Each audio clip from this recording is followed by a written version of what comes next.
Welcome, everyone, to the Black Book. Today, our newest edition. Thanks so much for joining us. My name's Sam McKee, joined as always by Bob Hollywood Hayden. And Holly, one thing we found out again this summer, speed is the name of the game in harness racing. That point was driven home once again. Nowadays, you have to breed for speed. You better believe it. We saw 119 and 4 Sam to the 3/4 at Pocono in the Breeders' Crown for Rock and Roll Heaven. It's like, gentlemen, start your engines. Look at some of the races this year. The Cane Pace was the fastest ever. Little Brown Jug twice went the fastest ever. Second fastest Hambo. Third fastest Pace. Second fastest ever North America Cup. We no longer have the days of Nat Lobel going 9 times in heats like he did back in 1977, or Steve Lobel going 4 heats in the Hambletonian. It's no longer conducive to the way horses are bred. They are indeed breeding for speed. And the game has certainly changed over the years. As you mentioned, we've got all the primetime players right here at Harrisburg. Holly has spoke to many of them. Enjoy the Black Book today.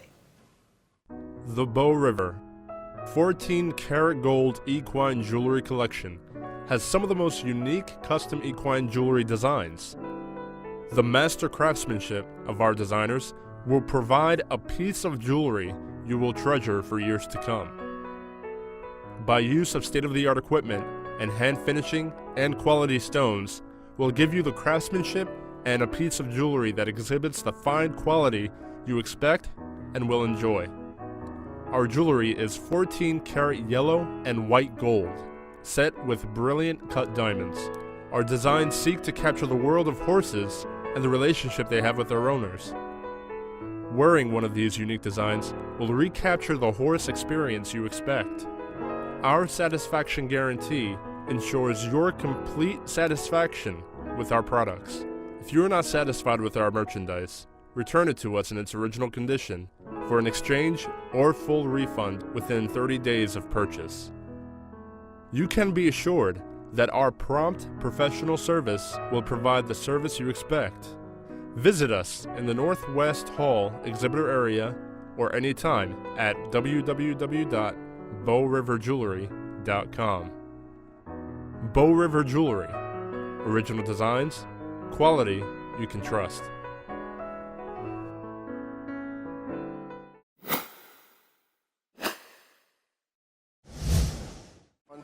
Well, joined by Murray Brown. And Murray, I remember several years ago when Andover Hall's first crop came here, and there was it was a wild time. Everybody seemed to want an Andover Hall. Do you think we'll have the same thing with his son, Donato Hanover, this year? I'd be surprised if we didn't. Donato is a great horse himself, perhaps an even greater horse than his sire, and his yearlings look great. They've got a wonderful attitude. They trot. They're well-gaited. Got their ears up all the time. They're a very nice bunch of horses. And it's a unique opportunity also because we have Muscle Hill comes out and Dewey Cheatham and Hound next 2 years. So basically, Donato Hanover has the forum to himself almost. Kind of. And from this point on, of course, it's up to him. If they do well, he'll. And I'd be very surprised and disappointed if they didn't do well. But if he does well, he'll have it all to himself next year. Although there's still a lot of competition amongst the old-timers. Horses like Andover himself, Candab Hall, Melch's Yankee Glide, they're all great stallions. I can't remember a time in the last 40 or so years where there have been so many real good trotting stallions around.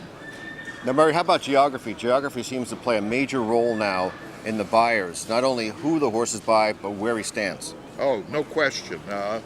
People buy horses to make money with them, and they want to be eligible to the Rich Sire Stakes programs as well as the world-class events. So horses from areas such as Pennsylvania, Ontario, Indiana, New York have a huge edge over horses coming from states that don't have comparable Sire Stakes programs.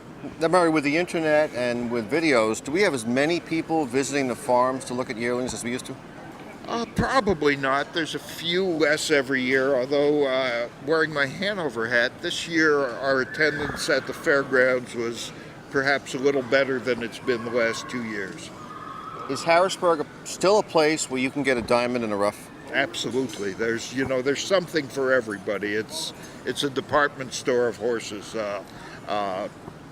There's something for every budget, for every possibility. Perhaps the greatest bargain ever sold in all of harness racing was $900 spent for. Well, I'm having Fresh Yankee. Fresh Yankee Yeah. here.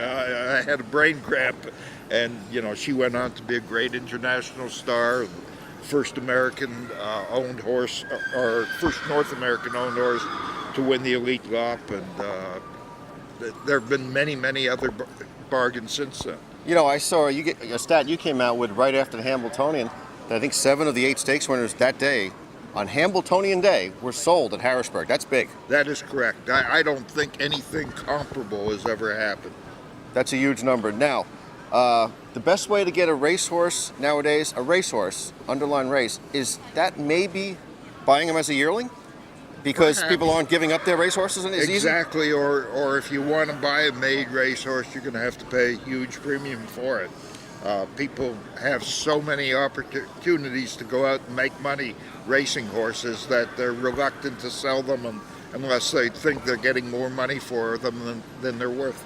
Murray, from a breeder standpoint, when they hit the wire in the Hambletonian with Lucky Chucky and Muscle Massive at $10,000 and a $425,000 yearling on the wire together, was that the best of all worlds for a breeder? I think so. It shows that you can get them in any price range, anywhere. It's a terrific thing, and of course, both of them were sold here at Harrisburg as yearlings.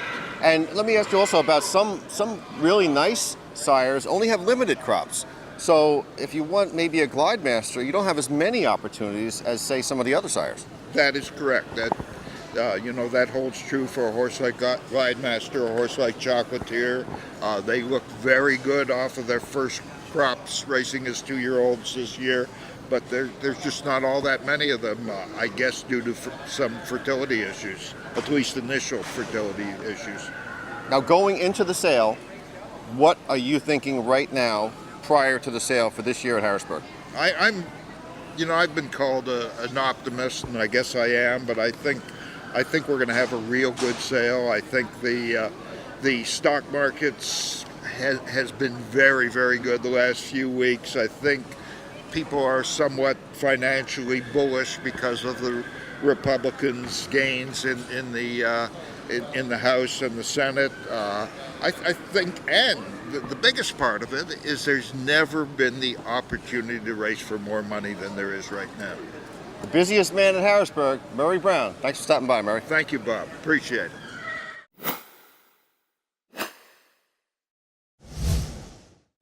Joined by David Mears, Concord stud. Did I hear you right before you said that you raised the 13 for 13 filly, See You at Peelers? Is that you? Yes, we did. When did you know she was a good filly? Actually, I thought she was a very nice filly. She's very laid back, very correct filly. And she just showed me a lot of potential. And also, by the way, we had Martini on the Rocks, who won the Breeders' Crown. Also, 2 Breeders' Crown winners. 2-year-old filly Breeders' Crown winners this year. Wow. One upset her, and one was a big favorite. I didn't See You at Peelers. I thought she was a star in New York. I didn't really think that she could go Grand Circuit. Did you? Oh, yeah. You did? Yes, I did. She got tougher as it went on, the year went on. She just had the grit, and I think you're going to see it again next year. She has the grit to be a great filly, not just a good one, a great one. Now, I'm looking over here to the right. I see a lot of people using the videos. They mail out videos, which got me thinking, what did we do before we had videos? Well, before we had videos have been around a long time. But before that, you mainly went off of confirmation. You went off of the farms. You went to the farms and watched the yearlings. I think now, because of the way things are, people study the videos, and they can be able to get an idea of the gait of the individual. And I think it's a very useful tool for the buyer. And the buyers really need to see everything. Especially the way a horse goes in the field and... Oh yeah, you can definitely take one horse that's just an okay individual, and then that horse will show you how much of an athlete that individual is in the field, and vice versa. But I think it's a very big tool, and we have done it for a long time. Jeff Dabrowski, Video Knowledge, he and his dad, I'll never forget the day, came to our office and with the concept of videoing yearlings. And I looked at his father, and I said, you know what? I like this concept. And from that, we started. Here we are today. That's correct. Seems like you can't do without it. How about geography? Today it seems like it's almost as important to know where a sire stands as to who the individual is. It's almost a must. That's definitely one of the many tools that you use when you're trying to figure out to whom you breed your mare to. So I think the sire stakes, I think the how that sire stakes fits the mare is a very important tool today. Now, a guy walking in the door is kind of a casual fan, doesn't follow the sport all that close. Would you suggest he go for the first, second crop yearlings, or maybe an established family? Actually, I think for someone that is just coming into the game, and I think that they might be better off to go with more of an established family, and out of a mare where you don't have that, not knowing what's going on with that pedigree, or not knowing, what's going on with that, of what the potential is. Yeah, the unknown. Yeah. That's correct. Yeah. Now, this year we had the first crop of Donato Hanover. I remember when his sire had his first crop, Andover Hall, we had something of a feeding frenzy. Everybody seemed to want one. We gonna have the same type of thing, you think, for Donato? I do. I think that the Donato, I love the yearlings that we have. I've heard a lot of good things about the yearlings. He doesn't, they're not as coarse as maybe the Andovers are, and they have a whole different look about them. But we brought 3 yearlings here, and I'm very impressed with the way they are, and also how much of an athlete they are in the field. And I think that's one of the key factors. Now, we had this year in the Hambletonian on the wire together, we had Lucky Chucky and Muscle Massive, a $10,000 yearling and a $425,000 yearling sales topper. I think either way you look at that, that's great for the sport. That's for sure. I mean, that's you have the 2 different types of horses, 2 different types of pedigrees, 2 different completely individuals, and I think both of those stallions, now that they're going to both be retired to the stud duties, they'll be exciting to see their progeny come out. And where do we go if we want to head over to Concord Stud and check out some of their yearlings? Where do we go with this farm show complex here? Behind the sales block, sir. Right behind the sales block. David Mears, thanks for stopping by. Thank you.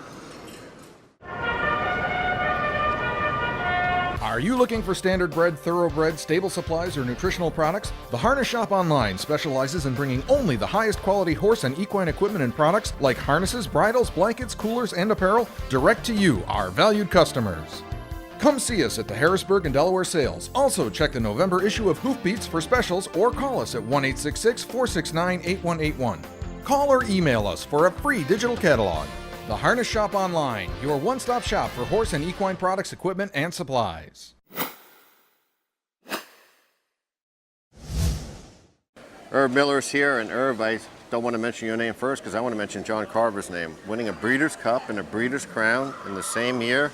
Wow, that's unbelievable. That is wow. Pretty outstanding because the horse that he won the cup with was 37-1 too. Now tell us about your Breeders' Crown winner this year. Man of many missions. He was just incredible. I mean, just tons of talent. Just had to wait on him to mature. And when he did, a little later in the year when I thought he was about ready, he really come across and did some amazing things. World record, 53-2. Yeah, now history is full of some great 3-year-olds who had some problems, maybe behaviorally or something at 2, but the talent was always there. Muscles Yankee comes to mind immediately. What can we expect from him next year at 3, hopefully? I think some amazing things because I think the little time off here to mature, I think this horse I could just see him grow just at Lexington this year. The last little bit of the years, I just could see him fill out and just start to really mature. So I think if we give him that time through the winter here, next year he could be a really special horse. That can be a little tricky on a 2-year-old with growth spurts during the year, right, racing? What's that now? When they have the growth spurts during the year, who knows that's what what can happened to him. He was just immature mentally too. He didn't have it together when we first started. How about the first crop at Donato Hanover? Are we looking at some of those? Yeah, we're looking at them. I think they're an Andover Hall. An Andover Hall, a little refined. They're a little typier type horse. Okay, how about geography? Pennsylvania, New York, you're from Illinois, all around. You played the Canada Grand Circuit. Where are we looking? Yeah, everywhere. I think that it's a big play right now to be in the sire stake programs in New York, Canada, Indiana, especially. The money they're going for. I think Pennsylvania is a little light with the 4 legs and 1 final compared to some of the other divisions, other states. Now, how about yourself? There's only one Herb Miller, so how much time do you spend on the internet, your catalog, videos? Yeah, I spend a lot of time looking at videos, just going through horses and seeing what makes sense, what looks good to me. Do you eliminate horses like right away? Do you know, to lessen your work for later on? Yeah, when I'm looking at the videos, if I don't like a video, I don't come back and look at the horse. There's no need for that. Now, your catalog, do you put a price, an approximate price for a horse, top of the page? Is that a limit? What is that? No, what I do is I try to find horses that I really like, and then I just, you know, I narrow that down day to day and go off of the price somewhat too. But I've got to have a good-looking individual to start with, and then the prices. Normally, I figure they've got to make it to the races and be something, and then the price matters. Because if they don't, doesn't matter what you pay for. What if you put like a $40,000 limit and you see the horse going for 10 or 15 and stopping right there? Would that sometimes turn you off? Absolutely not. If I like the horse, I'll buy him. I bought a filly at home this year for $3,500. It don't bother me to pay less money for it. Southwind if I Tempo, like I think, went for $3,200 or something like that too. And Mr. Muscle Man was a $2,000 I bought dealer. some very nice horses. A little horse that you'll remember, Fulfilled Dreams. I paid $3,200 for him. That's right. Now, was your barn mostly the young horses, or do we have loyal opposition in the making in there somewhere? Well, we hope we have loyal opposition in the making, but we have, we have a couple old horses come back, the 4-year-olds, 5-year-olds. Liz again's coming back, but mainly 2- and 3-year-olds. Before we let you go, Herb Miller, 2005, you sent out the odds-on favorite in the Hambletonian. What was that feeling like? Oh, it was a phenomenal feeling. It's great to have the favorite in there. You know, the favorite's much better than being 10-1 because that means you got a real shot. And that was Classic Photo. It wound up finishing second, but then he won the Canadian Trotting Classic. How are the Classic Photos doing, by the way? They're doing good. Actually, this year they've had a little better year than they have in the past. You know, they've got a little older, but now they've sold him off, so he won't be here anymore. But he's had a pretty good year this year. Okay, Herb Miller's also had a good year. Thanks for stopping by, Herb. Yep, thanks.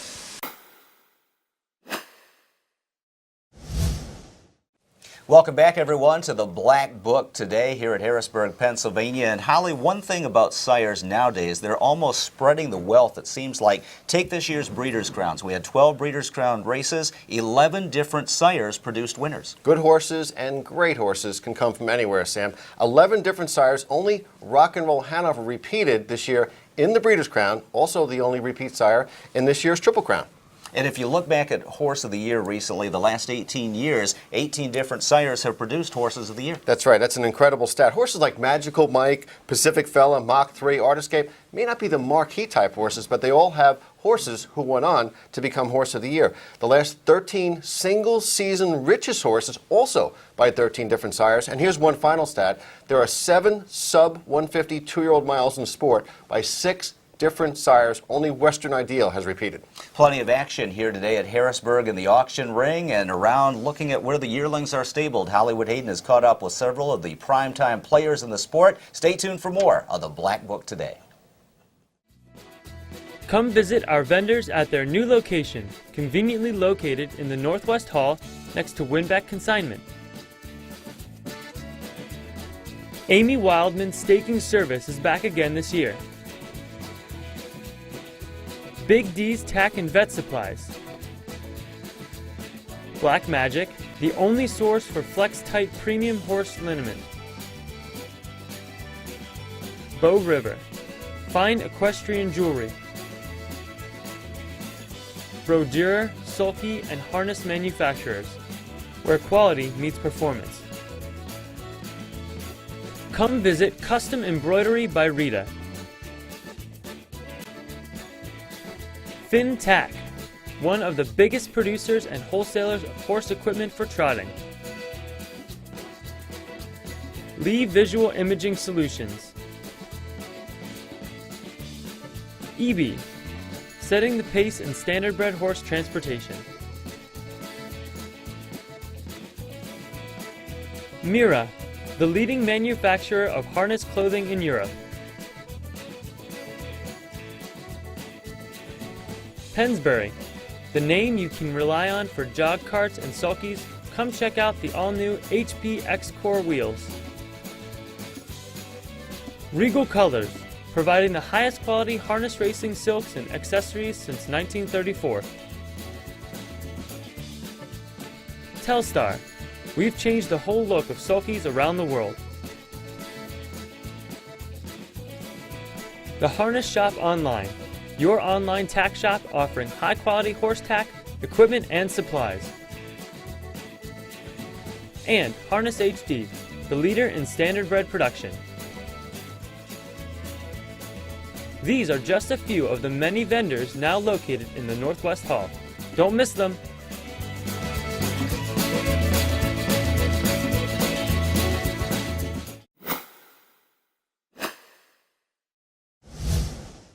Well, and Adam Victor Jr. is here. Adam, notice the black book in your hand. What are we looking at here at Harrisburg this year? Oh, we're checking out the first crop Donatos, seeing how those guys are in the market for some New York breds. You cannot not look at that program. And the rock and rolls, they're here to stay. Did Explosive Matter give you and your father kind of a taste of that high end of the trotting game? Yeah, that was, well, we had Mr. Muscleman, but that was an older trotter. Explosive Matter was our first top young trotter. And yeah, we got a taste and we want more of it. What happened to Mr. Muscleman that year in the Hambletonian? He was a 3-year-old of the year as in 2003, but gee, the Hambletonian is so much about timing. He just had a little bad luck there. Yeah, I mean, he came out and he was a vicious second in the Stanley Dancer to Power to Charm, who was the favorite that year for the Hambletonian. Left from the 9 hole and ran a big mile. And the Hamble, he just didn't come up. It was probably one or two of his only starts in his career. He just didn't fire, wasn't really sick, or we were having a little bit of throat problems early on in the year. But that was sort of the end of it. He came out next week in the Townsman Ackerman. I think he was off by 40 lengths or something. And it was a rainy night. The field was scattered, and he lost by, I think, 1 length. So he just came charging, and that was it. Now, I want to know, we didn't have a 4-year-old or a 5-year-old this year win a Breeders' Crown race. All 6- and 7-year-olds won all 4 races. Wow. Is that the best way now to get a racehorse, is buying them as a yearling? Well, there definitely is a disconnect in the business in that trying to campaign a 3-year-old is by far the most expensive thing for owners to do. And with the money so good in overnights, it's tough to buy older horses. So you really need to invest for 2 or 3 years in these yearlings once they show you what they have at 2, if you think they can be an older horse. I mean, that's something we're looking at more and more now is if you have a good 2-year-old that won't be a top 3-year-old that you can't ship across the country and pay the big staking fees, is it now economical to sort of coax them through their 3-year-old year and prepare them to be an older horse, which you can make very good money on? And I think the game's changing that way. People are going to have to start doing that. And I think sometimes you're going to have to be able to withstand an off year or two also, because nobody can be guaranteed great years every year. This is the first year there's 2 or 3 3-year-olds that will not be top tier 3-year-olds, or 2 turning 3 that I usually would get rid of, but I know they show the signs of being good older horses or sound. I'm probably going to try to coax them through the next year, treat them easy, and see what they can do at 4 and 5. Which is your most important tool? Let's see, the internet, the videos, or your own eyes going to the farm? Well, I think the most important tool is the page, first of all. So I'm a big believer in there needs to be pedigree there. Lightning will strike here and there, but if you stick to the things that you like and families at work, I think that's most important. I also like to see crosses that historically have done well.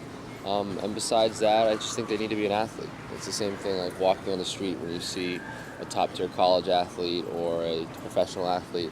They walk and they have mannerisms that are in a different way. And you got to try to spot that out in these horses. And I'm probably no good at it anyway, but I think that's the ultimate goal, to get an athlete. I know college coaches can't teach speed, especially quick speed. Exactly. I know that. So that's something you look for and try to get it here. Yeah. Is a set limit on the top of your program page actually etched in stone? No. No. So it's not really a set limit. You have a number that you don't want to go past, but heat of the moment, how the sale's gone beforehand, where the market is. You're going against the market, right? So my top number on a couple of the ones we're looking at may change based on where everyone else is buying. It may go down, it may go up. But there's usually a little bit of leeway, not much. So I wouldn't, you wouldn't double what your top number is. So back in 2007, we had 4 stallions. Remember, we had Tom Ridge, Cantab Hall. They all came out the same year, Revenue. And now it looks like Donato Hanover might actually have the first crop field to himself. How does that affect his prices, you think? Well, there's a lot of them, so that doesn't help. And I think there's actually a lot of good sires that have stepped up this year in the trotting game. So I think that will sort of vary the field a little bit, but it's still on an individual basis. He's going to sell well.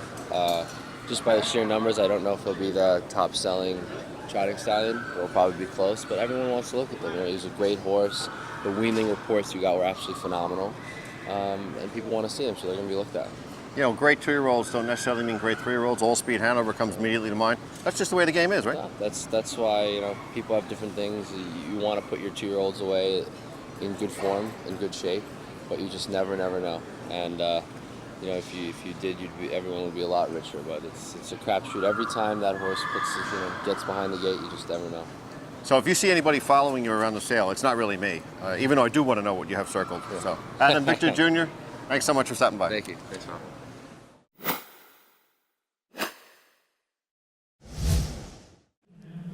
Here at Harrisburg, there are so many great human interest stories, and one of the biggest has to be Craig Henderson. And hobbies can lead to horses, and if you don't believe it, listen to him connect the dots between golf, bridge, and a champion pacing filly. Sam, I played golf in New Buffalo, Michigan with a friend of a friend about 11 years ago, and on the 4th hole, I told him that I'd like to play online bridge. And he took his phone out of his pocket, which really wasn't allowed at this golf course, and he called a guy named Richard Young, who I'd never met before in my life. And he said, "Richard, I've got a guy here that plays online bridge."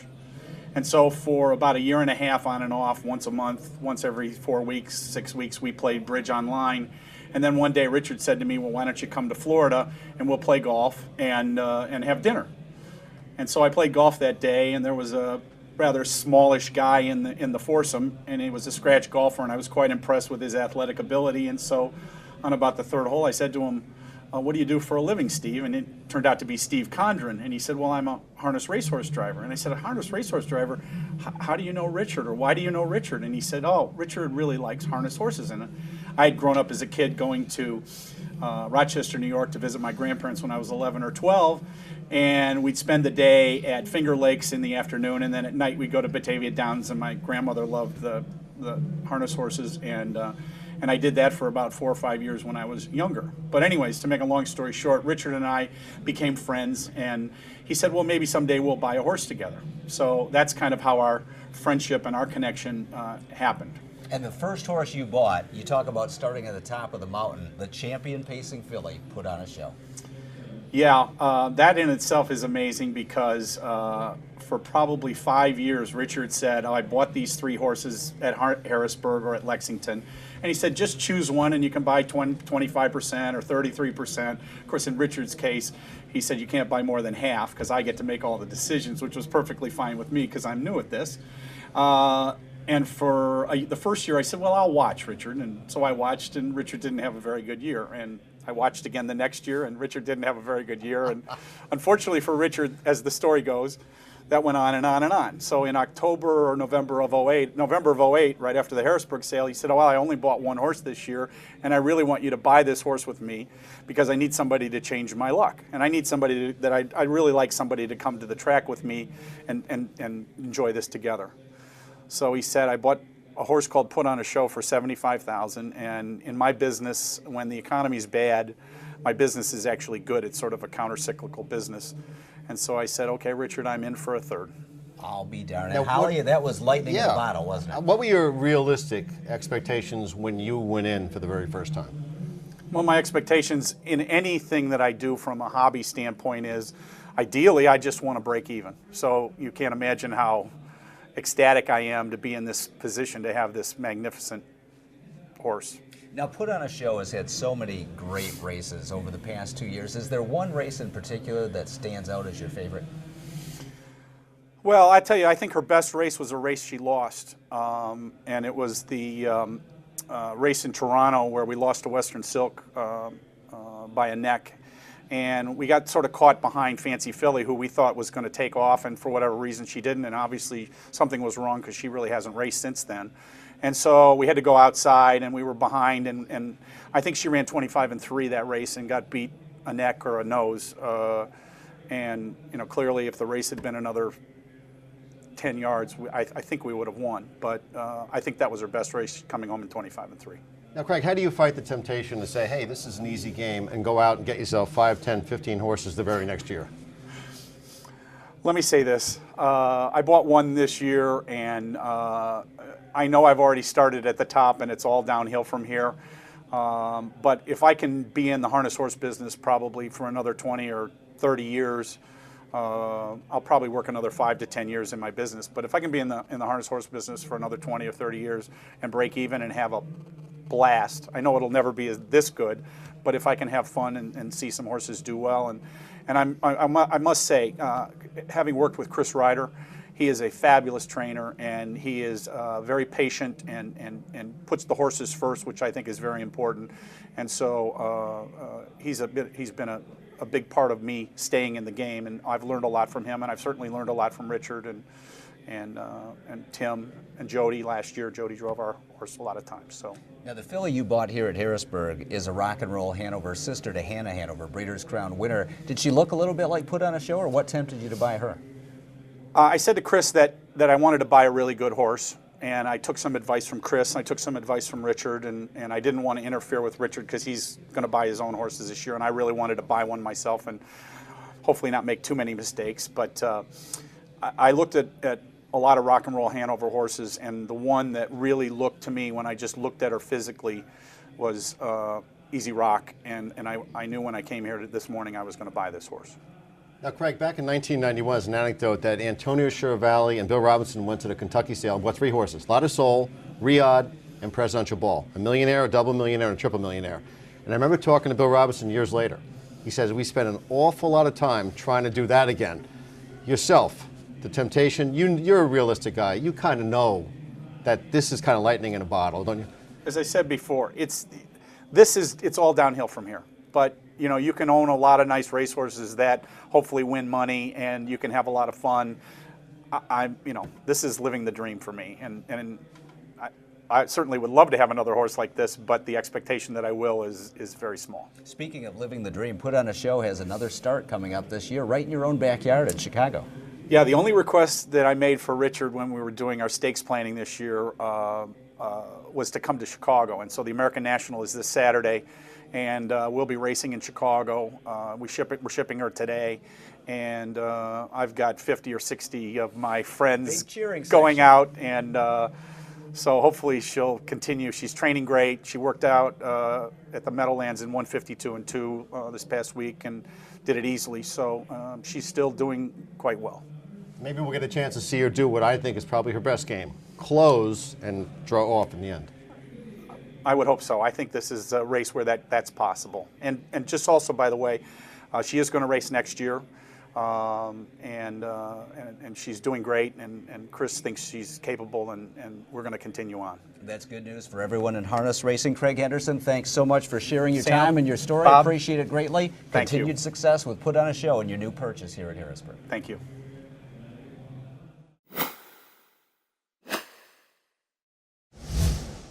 You know, when you buy a yearling, that means you can race next year. Well, Casey Coleman, 2-year-old fillies, looks like you got 2 of the best this year. Tell us how that worked out. Both of them I bought Pretty Catherine, we paid good money for. We paid $120 for her here at Harrisburg, actually, and Idyllic I paid $13,000 for at Lexington last season, and both of them ended up being very good fillies. And the 3-year-old Western Silk ain't too bad either. No, she's been a sweetheart. She's almost at $1 million this year. Tell us about the rest of your barn. How's it doing this year? Very good. Had a great season. We started with some bumps and bruises with obviously Sports Strider hurting himself, but he won the NA Cup first, and we had some other nice ones that hurt themselves along the ways, but really we're just over $6 million now this year. It's been a great season. Would it be safe to say you have a hands-on approach? I know you come to the sale, you're there the entire time, and you're there working. Yeah, I'm always, I pick all my own yearlings, and, actually saying that, no, John Leviakis picked Pretty Catherine himself, but every other one of my yearlings I pick all myself, and I like to be very hands-on. I'm invested. Anybody will see that I own pretty much a quarter of every horse in my barn, so I need to be hands-on. So your catalog and the videos, everything else is done before you get here, but then you really want to see for yourself. Yeah, I've been to most of the farms, too. I go to a lot of the farms before I even seen them here, and I like to see them in the fields when you can, and it's a lot of work. It's a ton of homework trying to pick out the right ones. What's your preference? Is it back home? Is it Canada? Is it Pennsylvania, New York, New Jersey? Where is it? You know what, as far as sires, I love Ontario sired if you can get one. Absolutely love them. Now, our studs aren't as strong as what I would like them to be, but our program is bar none. It's a great program. Realistically, after Ontario sired, I don't really look at the sire stakes all that much. I'm looking for a home run horse. I want to win the Metro and the North American Cup, and everybody else does too, but I really don't go on sires. I go by sires, but I mean as far as where they're standing. I'm Ontario if I can get them, but after that, I really don't care. Wait a second. You won the North American Cup with Sports Riders. You want to do it again? Of course. Now, tell us about what happened to Sports Writer for those people who don't know. He hurt a tendon. He hurt his tendon. He had to be shut down early. He was only going to need about 6 weeks off, but the way the schedule, I wish it would have happened earlier or later, obviously, but where it happened, it just screwed up our whole season. He had a chance to go to stud in Australia, and that's where he is right now. Now, so is it possible he could be the heir apparent to Art's place himself as a stallion? I sure hope so. Right now, like if they look anything like he looks, have his guts or speed, if they have just a little bit of what he's got as foals, I guess he's doing a real good job down there. All the mares are in full, and he's got quite a few bookings to some very good mares, so he's going to get a good shot, it sounds like. What's the ratio of pacers to trotters in your barn? You don't train that many trotters, right? I have one trotter, and I have probably about 65 pacers. Will that ever change at any point? Do you want to be in the Hamiltonian one year? No, well, obviously anybody wants to be in the Hambletonian if you could be in a race like that, but it takes a lot of trotters to try to get there, I think. And actually, there's one trotter in this sale I have eyed out, and if it goes in for the right price, I'll probably bring it home. But after that, I'm really not a trotter person. Well, you're not going to tell us a number right now. I'm not going to tell you the Okay, number. Well, I'll try to find out later on when I follow her around. Tell us about yearlings right now, because yearlings seems like that's the best way to get yourself a racehorse, with the premium on racehorses being what it is. Is that the case, you think? For sure, and you know what I did? Anybody that knows me, I did a 360. I used to be all claimers. I never did a baby in my life till about 5 years ago. Well, I did them with my dad, learning, but I did my first baby about 5 years ago. Her name was Luxury Sealster. She made about 200,000, and then I just kind of got into the babies, and now I've kind of went full swing the opposite. I'm pretty much all babies and not a whole lot of claimers no more. So, but you can still make money with the older horse. I mean, if you want to come here just Friday and Saturday, you can still come here and get yourself a racehorse. Oh yeah, for sure. There's all kinds of horses in this sale. Once this big thick book's done, there's another big thick book, so there's no shortage of horses here. What end are we looking at here? The low end, middle end? Do you have price ranges for yourself in each horse? I'm sort of all over the place. There's with prices, there's some that obviously we got to expect we're going to pay a good $1 for if we get them, and there's other ones I got picked out that I like that I really think I might get for 15 to 20. So I've got ones picked out from that range right up to 150. Any famous underbidder stories for yourself? You know what? I haven't really had too many that have turned out that I was the underbidder. So far, I've been lucky and kept my hand going until I got the horse. Okay, Casey Coleman, we know you do your homework. Good luck at the sale. Thank you.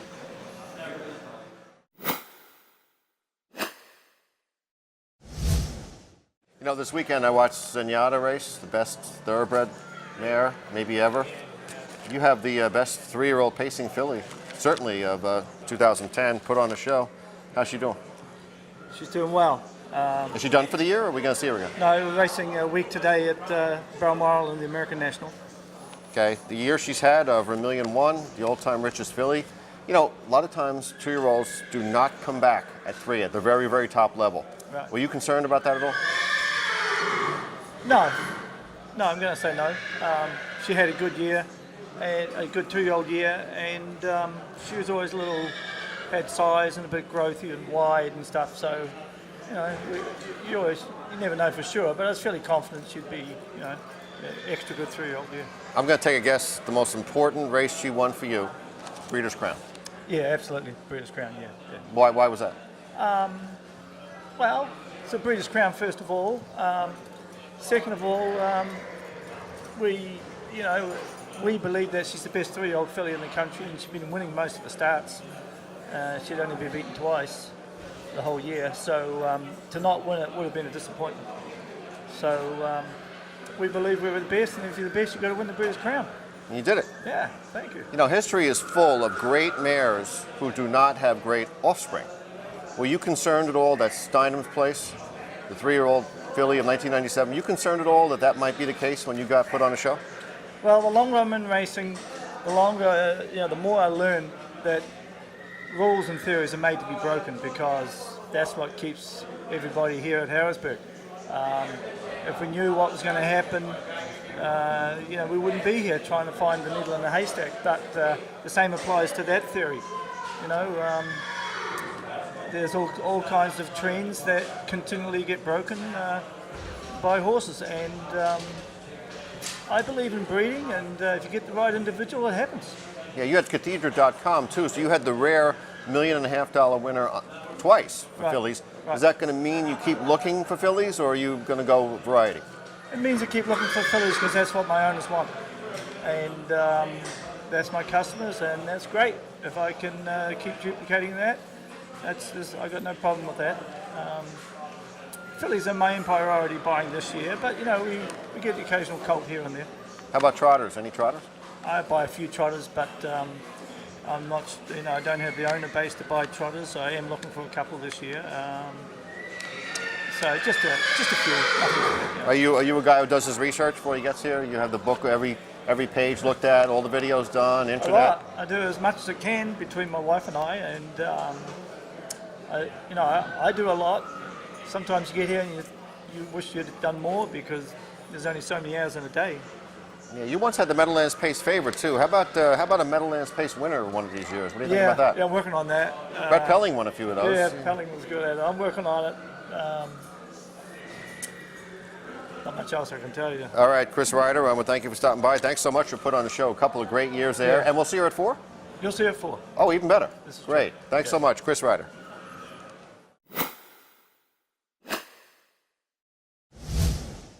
Well, as this edition of the Black Book today comes to a close, one thing that we've seen here at Harrisburg so far, Holly, is the strong Canadian influence, probably because of the equalized dollar between here and Canada. Yeah, and the first horse who stepped in the ring was a Camluck who brought 90,000, indicator of things to come. The Ontario Sire Stakes program is very, very strong. So is the Grassroots. I was talking to Karen Beckett. They have 2 horses, not stars, made 100. The other one made 65,000. So the big story up there in Canada are the sires that are here, because a lot of people, both here and there, want the Canadian Stallions. And always a story here at Harrisburg. First crop fever, we're seeing it again. The Donato Hanovers, especially at a top quality mares, are selling like gangbusters. Now, Donato Hanover is the fastest trotter ever to sell a yearling, 150-1. But we've heard of fast and speedy horses before.